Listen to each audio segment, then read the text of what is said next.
उत्तर प्रदेश के सीतापुर के कटीली स्थित दारू का पेपर मिल में मजदूरी को लेकर गंभीर मामला सामने आया है। किसान नेता पिंदर सिंह सिद्धू ने बताया कि मिल के 20 मजदूरों को पिछले 3 महीनों से मेहनताना नहीं मिला है, जबकि बाकी कर्मचारियों को भुगतान हो चुका है। मजदूरों ने इसे श्रम कानूनों का उल्लंघन बताते हुए प्रशासन से तत्काल हस्तक्षेप की मांग की है और वक्त पर न्याय नहीं मिलने पर आंदोलन की चेतावनी दी गई है। जय जवान जय किसान। साथियों, आज हम लोग फिर दारू का पेपर मिल कटीली पे खड़े हैं और यहाँ पिछली 30 तारीख को लगभग जो लोग काम कर रहे थे उसमें से 20 लोगों का पैसा छोड़कर सबका पैसा आ गया है। दिसंबर माह का छोड़ के पिछला पैसा आ गया है। अक्टूबर नवंबर का पैसा उन सभी हमारे श्रमिकों का, किसानों का आ गया, लेकिन हमारे 20 लोग ऐसे हैं जिनका पैसा अभी तक नहीं आया। खाता एक बार गलत हो सकता है, खाता 2 बार गलत हो सकता है, खाता 4 बार खाता नंबर देना मिल प्रबंधन के लोगों को, जो इनके मालिक जो जिम्मेदार है इस समय, बार बार खाता गलत नहीं होना, ये नहीं होता। ये मैं आपसे कह रहा हूँ और आप इसको सोचिए जरा कि वो गरीब आदमी है कि जो आप अपना ही पैसा लेने के लिए दोबारा फिर आज इन लोगों ने मेरे पास फ़ोन किया कि भाई आप आइए और देखिए हम लोगों को पेमेंट नहीं मिला है और बाकी लोगों को पैसा मिल गया है। उत्तर प्रदेश के बरेली में AIMIM की ओर तरफ से अमन और मोहब्बत का पैगाम दिया गया है। प्रदेश अध्यक्ष हाजी शौकत अली के निर्देश पर जिला अध्यक्ष मोहम्मद असलम एडवोकेट और प्रदेश महासचिव नदीम कुरैशी के नेतृत्व में शाहदाना इलाके में फूल और कलम बांटे गए हैं। नदीम कुरैशी ने आरोप लगाया कि कुछ संगठन नफरत फैलाने की कोशिश कर रहे हैं और सरकार से ऐसे संगठनों पर सख्त कार्रवाई की मांग की गई है। आज का एक जो कार्यक्रम था, हमारे माननीय प्रदेश अध्यक्ष अली जनाब शौकत अली साहब के निर्देश पर हम लोगों ने जनपद बरेली के अंदर जिला अध्यक्ष जी के नेतृत्व में यहाँ पे फूल और कलम बांटने का कार्य किया है। जैसे कि पूरे प्रदेश को मालूम है कि प्रदेश के अंदर लोग नफरतें फैलाने का काम कर रहे हैं, तलवारें बांटने का काम कर रहे हैं। जैसे कि हाल ही में हिंदू रक्षा दल के अध्यक्ष पिंकी चौधरी साहब ने जो गाजियाबाद के अंदर तलवारें बांट के देश के अंदर नफरत का जो पैगाम दिया है, हम उस पैगाम के अपोजिट में मोहब्बत का पैगाम देने निकले हैं। हम फूल और लोगों को कलम देकर शिक्षा के लिए जागरूक करने निकले हैं और उत्तर प्रदेश सरकार से और उत्तर प्रदेश के प्रशासन से ये मांग करते हैं आज इस कार्यक्रम के माध्यम से कि जो लोग हमारे देश के लिए खतरा बने हुए हैं, जो लोग हमारे देश के अंदर नफरतें फैलाने का काम कर रहे हैं, ऐसे लोगों के खिलाफ गंभीर मुकदमे दर्ज करके उनको जेल में डालने का काम करें।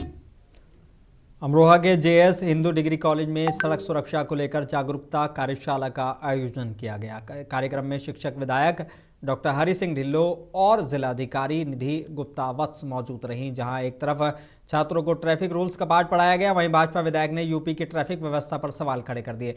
डीएम ने छात्रों से सीधे संवाद कर नियमों के पालन का संदेश दिया, जिसके बाद सिस्टम को लेकर भी बहस छिड़ गई है।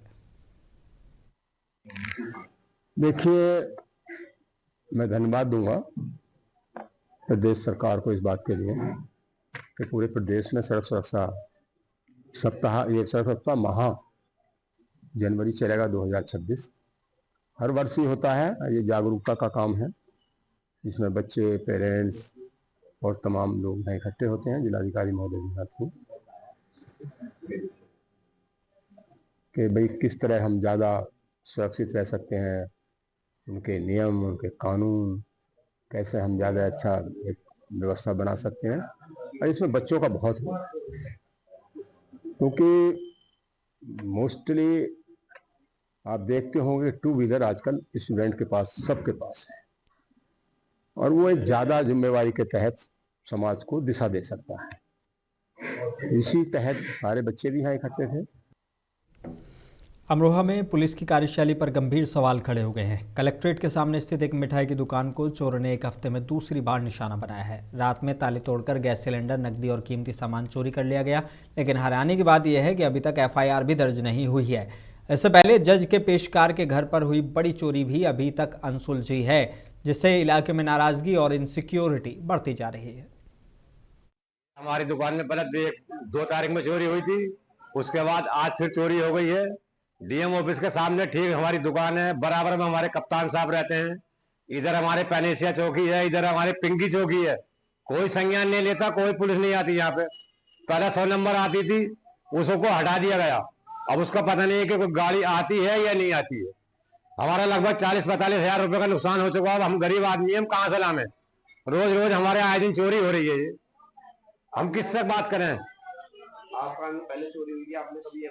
हमने 2 तारीख में पिंकी चौक इस पे ये पैनेसिया चौकी है, हमने यहाँ पे एप्लीकेशन दी है, उसके बाद भी कोई संज्ञान नहीं लिया गया। एक आध बार पुलिस वाले आए और दोबारा चले गए, दोबारा नहीं आए हमारे पास लौट के।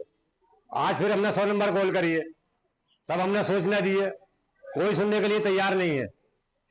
आपका क्या क्या चोरी है?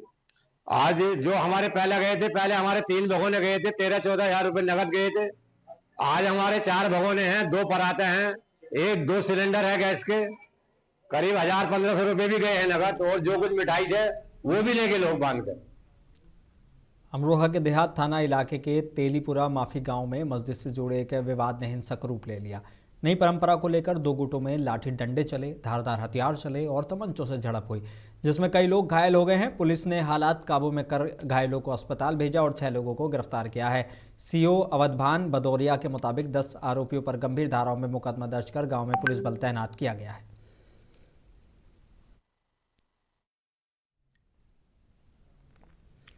मेरठ के मेडिकल थाना इलाके से एक बेहद संवेदनशील मामला सामने आया है। आरोप है कि पड़ोस के एक शख्स ने गर्भवती गाय पर जानलेवा हमला किया, जिससे गाय और गर्भस्थ बछड़े की जान खतरे में पड़ गई। पीड़िता ने कप्तान कार्यालय पहुंचकर इंसाफ की गुहार लगाई है। पुलिस ने मामले की जांच कर सख्त कार्रवाई का भरोसा दिया है, जबकि पीड़िता का कहना है कि आरोपी अभी भी खुलेआम धमकियां दे रहे हैं। मेरा नाम अनीता है। हम इसलिए आए कि हमारे पड़ोस में किराए पे रीना और अशोक रहते हैं, और उन्होंने जो ना हमारी गाय को डंडों से इसलिए मारा क्योंकि वो झटका मार के थोड़ा हमारे प्लॉट से थोड़ा सड़क पर चली गई थी, उन्हें दरवाजे की साइड को, तो उन्होंने गाय को डंडों से पीटना शुरू कर दिया और उसे हम अंदर बांध रहे थे चारा खिलाने के लिए। जब मेरे पति ने उसे रोकने की कोशिश की, भाई इसे मत मारो, गाय है हमारी, तो उन्होंने मेरे पति पे भी हमला करके मारपीट की। फिर मैंने उन्हें बचाने की कोशिश की तो उसकी वाइफ और उसका आदमी वो मेरे पीछे भागे। मैंने भाग के घर में जाके कमरे के अंदर जो ना गेट बंद कर लिया अपनी जान बचाने के लिए। उत्तर प्रदेश के कासगंज की सदर कोतवाली पुलिस, एसओजी और सर्विलांस टीम ने चेकिंग के दौरान नकली देसी घी के साथ 2 आरोपियों को गिरफ्तार किया है। गिरफ्तार आरोपियों के कब्जे से 35 ड्रम भरे और 14 टीन देसी घी से भरे 7210 किलोग्राम नकली देसी घी सहित 1 मैक्स पिकअप और कैंटर गाड़ी बरामद की गई है। पुलिस के मुताबिक आरोपी नकली जीएसटी बिल पर मध्य प्रदेश से देसी घी लेकर आ रहे थे।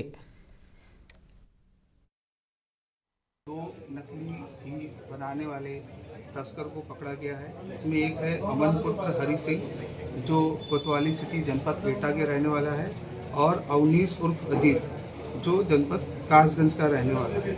इनके पास से 36 ड्रम, जिसमें से 25 ड्रम भरे हुए हैं, और 14 टीन ही नकली घी प्राप्त हुआ है। जो 35 ड्रम हैं ये एक टैंकर ट्रक में प्राप्त हुए हैं, बरामद हुए हैं, और 14 टीन 1 मैक्स गाड़ी में बरामद हुए हैं। इसमें कुल 7000 किलोग्राम से ज़्यादा घी बरामद हुआ है। इसमें इनके विरुद्ध संबंधित धाराओं में मुकदमा पंजीकृत कर अग्रिम कार्रवाई की जा रही है। और जिला कासगंज की सदर कोतवाली पुलिस, सर्विलांस और एसओजी की संयुक्त टीम द्वारा चेकिंग के दौरान 3 अभियुक्तों को गिरफ्तार किया गया है। पुलिस ने अभियुक्तों के कब्जे से लगभग 1060 ग्राम नशीला पाउडर, डाइजापाम, 25 ग्राम नशीला पदार्थ स्मैक और 1 मोबाइल फोन बरामद किया है। वहीं पुलिस ने पकड़े गए अभियुक्तों को संबंधित धाराओं में जेल भेजने की कार्रवाई की है। 3 अवैध मादक पदार्थ तस्कर को पकड़ा गया। इसमें है लकी उर्फ अनस, अकबर, ये दोनों कासगंज के रहने वाले हैं, और विष्णु, ये जनपद मथुरा का रहने वाला है। इनके पास से 1 किलोग्राम से ज़्यादा नशीला पाउडर जायपाम, 25 ग्राम नशीला पाउडर वाइट पाउडर और 1 मोबाइल प्राप्त हुआ है। इनके अपराध की जानकारी की गई अभी तक। तो जो लकी उर्फ अनस है, इसके विरुद्ध 5 मुकदमे और गैंगस्टर की भी मुकदमा दर्ज है। इनके विरुद्ध एनडीपीएस के संबंधित धाराओं में मुकदमा दर्ज कर अग्रिम विधिक कार्रवाई की जाएगी। सर, ये नशीला पदार्थ कहाँ सप्लाई करते थे, कुछ जानकारी अभी तक हो पाई है? अभी तक जो जानकारी की गई है, ये नशीला पदार्थ ये जो व्यक्ति था मथुरा से यहाँ पे अनस के पास लेने आया था। इसकी सप्लाई ये आसपास के जिलों में भी है। इनसे और भी जानकारी की जा रही है, उसी अनुसार इनके विरुद्ध कार्रवाई की जाएगी। जालौन में विधानसभा निर्वाचक नामावलियों के विशेष प्रगाढ़ पुनरीक्षण को लेकर अहम प्रक्रिया पूरी की गई है। जिलाधिकारी और जिला निर्वाचन अधिकारी राजेश कुमार पांडे की अध्यक्षता में राजनीतिक दलों के साथ बैठक हुई। 219 माधोगढ़, 220 कालपी और 221 उरई सीटों की फोटोयुक्त ड्राफ्ट वोटर लिस्ट जारी की गई है। डीएम ने कहा कि मतदाता सूची की पारदर्शिता लोकतंत्र की सबसे बड़ी ताकत है, लोग अपना नाम जरूर चेक कर लें।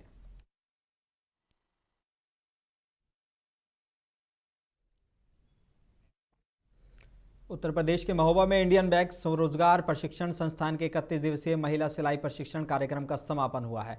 इंडियन बैंक महोबा शाखा के प्रबंधक विशाल कुमार गुप्ता ने प्रशिक्षणार्थियों को प्रमाण पत्र देकर आत्मनिर्भर बनने के लिए प्रोत्साहित किया है।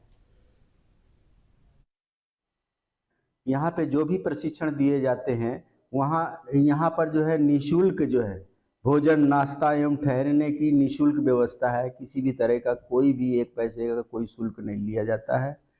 हाँ, यहाँ प्रशिक्षण में रजिस्ट्रेशन कराने के लिए आना पड़ेगा। उसके लिए जो है आवश्यक प्रमाण पत्र लगेगा, जैसे आधार कार्ड है, पैन कार्ड है, मार्कशीट है, नवीनतम 5 फोटो है, बीपीएल राशन कार्ड है, जाति प्रमाण पत्र, बैंक पासबुक की कॉपी, इतनी चीज़ों की ज़रूरत पड़ेगी। इतनी चीज़ें लेकर के हमारे यहाँ रजिस्ट्रेशन करा सकते हैं और रजिस्ट्रेशन हो जाएगा तो निःशुल्क आपको जितने दिन का प्रोग्राम होगा उतने दिन निःशुल्क आपको प्रशिक्षण दिया जाएगा। और प्रशिक्षण की बहुत बेहतरीन व्यवस्था है हमारे यहाँ। और जो है जो हार्ड स्किल में, सॉफ्ट स्किल में हम लोग प्रशिक्षण देते हैं।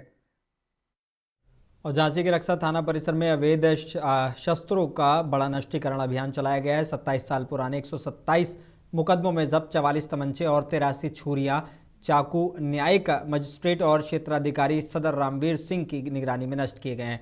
हथौड़े और ग्राइंडर से शस्त्रों को काटकर खत्म किया गया। पुलिस का कहना है कि इससे क्राइम कंट्रोल और लॉ एंड ऑर्डर पर को मजबूती मिलेगी।